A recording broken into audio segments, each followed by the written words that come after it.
Hello, myself Priyanka Verma. I have completed my graduation from University of Lucknow. I am pursuing B.Ed from University of Lucknow. I have been teaching from more than 2 years. I would like to characterize myself as an ambitious and an enthusiastic young teacher who hopes to bring positively to each session. I always wanted to be a teacher and impart knowledge and guidance to my student. I believe in opting for a practical approach to help my students, and I believe that the technology is a wonderful gift in the teaching. That's why I have gained a knowledge in MS Office, MS Excel, MS PowerPoint.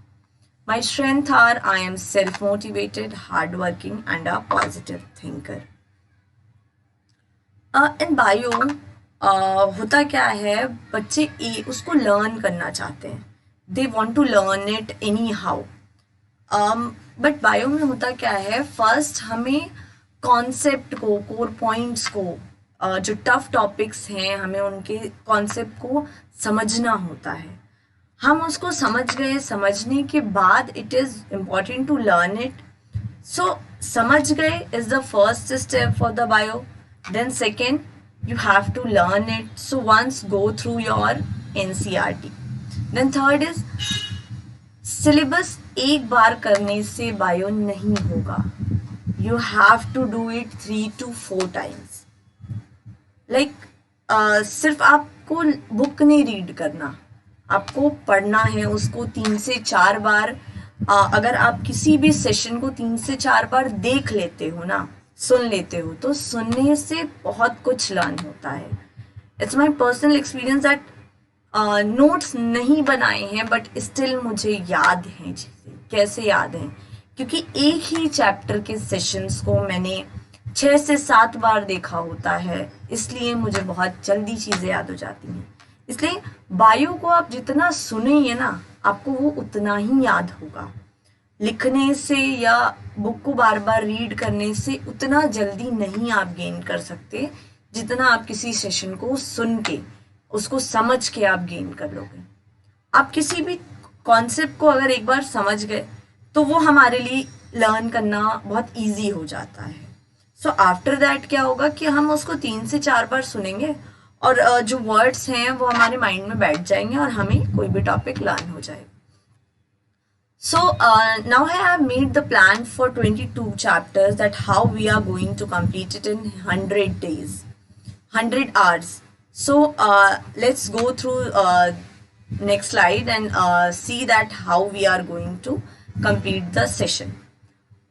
So मैंने क्या किया है, bio में 5 main units में divide कर दिया. First is the diversity of living organism. इसमें हम क्या करेंगे, 12 घंटे होंगे हमारे पास. उसमें हमारे इस यूनिट के अंदर 4 चैप्टर हैं. उन चारों चैप्टर्स को हम 12 घंटे में कवर करेंगे. कवर करने के बाद जो हमारे पास एडिशनल 4 आवर्स हम इसमें ऐड कर रहे हैं, they are for the revision. इसमें हम इन्हीं चारों चैप्टर्स को दोबारा रिवाइज करेंगे, उसे हम दोबारा सेशन में पढ़ेंगे. Then secondly, structural organisation in plants and animal. ये हमारा सेकेंड यूनिट है. इसमें 3 चैप्टर आते हैं. उन 3 चैप्टर को हम 3-3 घंटे देके 9 घंटे में पूरा करेंगे. और फिर हम moving to the next additional 4 hour in, इसमें हम क्या करेंगे, हम इसका रिवीजन वापस से करेंगे. फिर आता है थर्ड, जिसमें आता है हमारा सेल स्ट्रक्चर एंड फंक्शन. इसमें भी आते हैं 3 चैप्टर. हम तीनों चैप्टर को 3-3 घंटे देके कवर करेंगे और लास्ट जो 4 घंटे हमारे पास बचते हैं उसमें हम इसका वापस से रिवीजन करेंगे. फिर आता है plant physiology and animal physiology. They both are the topic, इनका वेटेज ज्यादा है अकॉर्डिंग टू द मार्क्स. दूसरी चीज, प्लांट फिजियोलॉजी और एनिमल फिजियोलॉजी ये दोनों ही टफ भी हैं और समझने वाले ज्यादा टॉपिक हैं जिनमें हमें कॉन्सेप्ट बिल्ड करना जरूरी है. सो यहाँ पे हम प्लांट फिजियो को देंगे 15 आवर्स, जिसमें हम इसमें हर एक चैप्टर को, हर एक टॉपिक को थॉरोली कवर करेंगे. फिर 5 आवर्स में हम इसका वापस से सारे ही चैप्टर का रिवीजन करेंगे. एक बार अगर पॉसिबल होगा एक बार पूरा करेंगे, दूसरी बार अगर हमारे पास इसमें टाइम बचता है इस 5 आवर में तो हम इसमें दोबारा रिवीजन करेंगे इन्हीं 5 चैप्टर्स का. फिर आता है हमारे पास एनिमल फिजियोलॉजी. एनिमल फिजियोलॉजी में भी हमारे पास 6 चैप्टर हैं जिनको हम 18 घंटे में कंप्लीट करेंगे। 18 आवर्स में हम इन सारी चैप्टर्स को कवर करेंगे। कवर करने के बाद 6 आवर्स में हम इन्हें रिवीजन करेंगे। रिवीजन हम एक बार पूरा तो करेंगे, उसके साथ हमारे पास टाइम बचता है तो हम उसको 2 या 3 टाइम्स भी करेंगे। सो ये है मेरा प्लान दैट हम 100 आवर में कैसे 22 चैप्टर्स को कवर करेंगे और साथ ही हम उसका रिवीजन भी करेंगे। So next, moving to my topic I have took from the plant physiology. It is the respiration in plant. In that I have took the topic respiration glycolysis. So first we need to understand that is what is respiration. So respiration is all about that हमने खाना खाया, we engulf the food. Food से हमें energy बनानी है, तो वो energy हम कैसे बनाएंगे, ये रेस्पिरेशन करेगा। रेस्पिरेशन अगर हमारे पास हम ब्रॉडली क्लासिफाई करें तो हमारे पास रेस्पिरेशन 2 तरीके के होते हैं। वो रेस्पिरेशन क्या हो जाएगा, ये है breaking of the carbon carbon bond, कि हमने जो भी खाया है, we ate carbohydrate, protein, fats, like this. So इसमें क्या है, ये बायोमोलिक्यूल्स हैं। We all know that biomolecules हमारे कार्बन हाइड्रोजन के बने हुए होते हैं। तो इन कार्बन कार्बन के बॉन्ड को जब हम ब्रेक कर रहे हैं, कैसे ब्रेक करेंगे, तो 2 तरीके हो सकते हैं।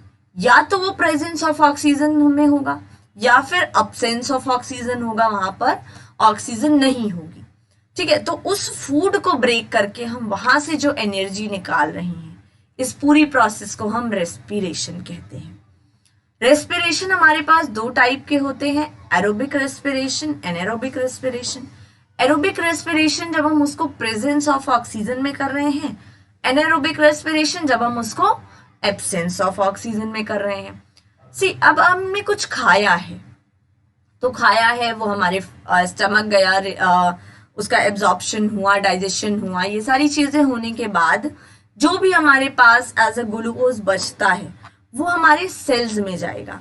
अब सेल को नीड है कि वो सेल्यूलर रेस्पिरेशन करे, कि सेल उस ग्लूकोज को तोड़ करके वहां से एनर्जी निकालना होगा। तो वो रेस्पिरेशन जो हमारा सेल कर रहा है, we call it as cellular respiration. So cellular respiration क्या है, कि जब एक कोई फूड का ब्रेकडाउन सेल के लेवल पे हो रहा है, तब हम उसको सेल्यूलर रेस्पिरेशन कहते हैं। लुक एट द इक्वेशन, यहाँ पर ग्लूकोज की इक्वेशन दी हुई है और प्रेजेंस ऑफ ऑक्सीजन हो रहा है। तो जब यहाँ पर क्या हुआ कि हमारे पास फूड है, ग्लूकोज है प्रेजेंट, उसको हमने in the presence of oxygen break किया है, तो हमें कार्बन डाइऑक्साइड मिलेगा, वाटर मिलेगा और साथ ही में एनर्जी भी प्रोड्यूस होगी, जो कि एटीपी के फॉर्म में हमारी बॉडी में होती है। एटीपी एक एनर्जी का करेंसी है, कह सकते हैं हम, जिसका फुल फॉर्म है एडिनोसिन ट्राइफॉस्फेट। अब हम सेल्यूलर रेस्पिरेशन को इन फिगर समझेंगे कि ये कैसे हो रहा है। तो हमारा प्लांट होता है, प्लांट में लीव्स हैं, लीव्स के अंदर स्टोमेटा हैं, स्टोमेटा जो रेस्पायर कर रहे हैं, और कुछ क्लोरोप्लास्ट भी प्रेजेंट है। तो क्लोरोप्लास्ट क्या करेगा, जो हमें सन से एनर्जी आ रही है उसको एब्जॉर्ब करेगा, ट्रैप करेगा। वहां पर क्या है, क्लोरोप्लास्ट फूड प्रिपेयर कर रहा है, उसने फूड प्रिपेयर किया, स्टोमेटा ने ऑक्सीजन इनहेल किया है, इनहेल करने के बाद काम किसका है, एटीपी जनरेशन का। We always have heard that mitochondria is a powerhouse of the cell. तो माइटोकॉन्ड्रिया क्या है, एनर्जी प्रोड्यूस कर रहा है ना वो, तो ग्लूकोज जो है वो उसको ब्रेक कर देगा ऑक्सीजन के साथ। जब ब्रेक कर देगा तो क्या होगा, आपका उसने बना लेगा कार्बन डाइऑक्साइड, वाटर और एनर्जी बन जाएगी। ये हर एक सेल में होगा, not only single but it will happen in all the cell. तो रेस्पिरेशन करने के लिए प्लांट में कुछ स्टेप्स आते हैं। स्टेप्स कौन कौन से होते हैं, ये होते हैं glycolysis, link reaction, Krebs cycle और इलेक्ट्रॉन ट्रांसपोर्ट। हम इसे एक ऐसे तरीके से समझ सकते हैं लाइक कि अगर हमें कोई चीज डायरेक्टली मिल रही है, like in the form of like हमने कोई चीज खरीदी मार्केट से, तो क्या है कि हम उसको 2 टाइप से पेमेंट कर सकते हैं।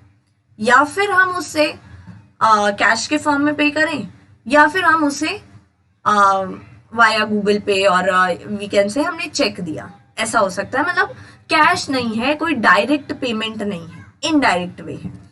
तो इसमें भी यही है कि जो एनर्जी बन रही है वो दो तरीके से बनेगी। अगर डायरेक्ट बन रही है तो मतलब कि एटीपी का जनरेशन हो गया है, लेकिन इनडायरेक्ट फॉर्म में वो NADH2 के फॉर्म में बनेगी या फिर FADH2 के फॉर्म में बनेगी। तो आज मेरा जो टॉपिक है पढ़ाने का वो है, हम ग्लाइकोलिसिस पढ़ेंगे। ग्लाइकोलिसिस क्या है? ये एक कॉमन पाथवे है। ये एक कॉमन पाथवे है किसके लिए? कार्बोहाइड्रेट्स के लिए भी, प्रोटीन के लिए भी, फैट के लिए भी। देखो यहाँ ग्लाइकोलिसिस, हमें वर्ड का मतलब समझना पड़ेगा पहले तो। ग्लाइको का वर्ड मतलब होता है शुगर, लाइसिस का मतलब होता है स्प्लिटिंग, कि हमने जो भी फूड खाया है वहां पर ग्लूकोज प्रेजेंट है और इस ग्लूकोज को हम ब्रेक करेंगे, ब्रेक करके हम यहाँ से एनर्जी निकालेंगे। ये एक कॉमन पाथवे है एरोबिक और एनारोबिक दोनों ही टाइप के रेस्पिरेशन के लिए। यहाँ पर कुछ साइंटिस्ट आए जिन्होंने ये ग्लाइकोलिसिस को डिस्कवर किया, इसको नेम दिया। तो कौन कौन से साइंटिस्ट थे? Embden, मेयरहॉफ, Parnas. इसीलिए हम इसको EMP पाथवे भी कहते हैं। ग्लाइकोलिसिस होता कहाँ है? साइटोप्लाज्म में होता है। प्लांट में ये क्या करता है? ये सुक्रोज को कन्वर्ट करता है ग्लूकोज में और फ्रक्टोज में, फिर आगे फर्दर इनका स्प्लिटिंग होगा और हम इससे एनर्जी को निकाल पाएंगे। तो ये है कि हम ग्लाइकोलिसिस कैसे कराएंगे। तो पाथवे क्या है? हमारे पास ग्लूकोज है, ग्लूकोज को हम ब्रेक कराएंगे। किस में ब्रेक कराएंगे? ग्लूकोज 6 फॉस्फेट में। ऐसा कराने से क्या होगा कि हमें इसमें एनर्जी देनी पड़ेगी। भाई हमें दो ही चीज होती है, या तो बॉन्ड बनाना है तो एनर्जी देनी पड़ती है, या बॉन्ड को ब्रेक करना है तब एनर्जी देनी पड़ती है। तो बॉन्ड को ब्रेक करवाने के लिए भी हमें एनर्जी देनी पड़ेगी। तो यहाँ पर क्या हो रहा है कि एनर्जी का कंजप्शन हो रहा है। तो ATP से ADP गया, तो मतलब यहाँ क्या हुआ है कि एक फॉस्फेट माइनस हो रहा है। अब वो फॉस्फेट किस में जुड़ गया? हमारा ग्लूकोज में जुड़ गया। ग्लूकोज में कौन सी पोजीशन पे जुड़ा है? तो यहाँ पर 6th पोजीशन पे फॉस्फेट ऐड हुआ है। अच्छा, ग्लूकोज से ग्लूकोज 6 बनाने में जो हमारी एंजाइम काम करती है वो है हेक्सोकाइनेज। उसके बाद क्या हो रहा है? ग्लूकोज 6 फॉस्फेट है, ग्लूकोज कन्वर्ट हो रहा है किसमें? फ्रक्टोज में। इसमें कोई भी चेंजेस नहीं आ रहे हैं। जहां पे फॉस्फेट था, फॉस्फेट अभी भी वही है, सिर्फ कुछ स्ट्रक्चरल चेंजेस आए हैं। तो ये कौन कराएगा? ये हमारा आइसोमरेज एंजाइम कराएगा। उसके बाद है, अब फ्रक्टोज 6 फॉस्फेट से फर्दर हमें एक कंपाउंड बनाना है जिसका नाम है फ्रक्टोज 1,6 बिसफॉस्फेट। अब यहाँ क्या है? फ्रक्टोज जो हमारा स्ट्रक्चर है उसमें 1 और 6 पोजीशन पे 2 फॉस्फेट ऐड हो गए। तो एक तो ऑलरेडी हमारे पास फ्रक्टोज 6 फॉस्फेट था, लेकिन एक और आया। तो एक आया कहाँ से भाई? हमने उसको एनर्जी प्रोवाइड करी है, हमने ATP से ADP बनाया है। तो भाई एक फॉस्फेट यहां से गया, तो अगर वो गया है तो उसको कहीं ना कहीं तो बॉन्ड बनाना ही पड़ेगा। तो उसने फ्रक्टोज बिसफॉस्फेट यहां पर उसने एक नया बॉन्ड बना लिया। अब क्या है? ग्लूकोज हमें पता है 6 कार्बन होता है, ग्लूकोज 6 भी हमारा 6 कार्बन है, फ्रक्टोज 6, फ्रक्टोज 1,6 बिसफॉस्फेट भी 6 कार्बन हमारा कंपाउंड है। अब क्या होगा कि ये जो फ्रक्टोज 1,6 बिसफॉस्फेट कंपाउंड है, ये हमारा 2 कंपाउंड में ब्रेक हो जाएगा। किस में ब्रेक होगा? ब्रेक होगा ग्लिसरल्डिहाइड 3 फॉस्फेट में और डाइहाइड्रोक्सी एसीटोन फॉस्फेट में। ये दोनों ही कंपाउंड अब अलग अलग ब्रेक हुए हैं। तो ये तो 6 कार्बन कंपाउंड था, अब ये 2 अलग अलग में ब्रेक हुआ है, तो ग्लिसरल्डिहाइड ये हमारा 3 कार्बन बन जाएगा और डाइहाइड्रोक्सी एसीटोन फॉस्फेट भी हमारा 3 कार्बन कंपाउंड बन जाएगा। फर्दर अब आगे क्या होगा? यहाँ पर होता है एक H2O का कंजप्शन, कि यहाँ पर एक वाटर का मॉलिक्यूल ये लेगा, लेने के बाद क्या करेगा? यहाँ पर ये बना लेगा NADH से NADH2+ बना लेगा। तो यहाँ क्या है?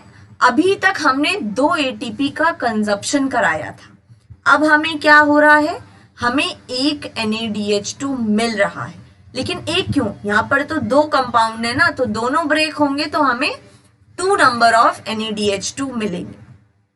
आगे क्या होगा, ये जो कंपाउंड है ये बना लेगा 1,3 बिस फॉस्फोग्लिसरिक एसिड, जिसको हम 1,3 BPGA भी बोल सकते हैं। अब यहाँ क्या है तो ये भी 3 कार्बन कंपाउंड, लेकिन हमें तो मेंटेन रखना है ना कि सारे के सारे 6 कार्बन है, तो इसलिए यहाँ पर इसके 2 मॉलिक्यूल बनेंगे। इसके बाद क्या है, 1,3 बिस फॉस्फोग्लिसरिक एसिड जो है ये बना लेगा 3 फॉस्फोग्लिसरिक एसिड, तो ये भी 2 मॉलिक्यूल बनेंगे। क्यों, क्योंकि 3 कार्बन है, हमें तो 6 कार्बन पूरे करने हैं।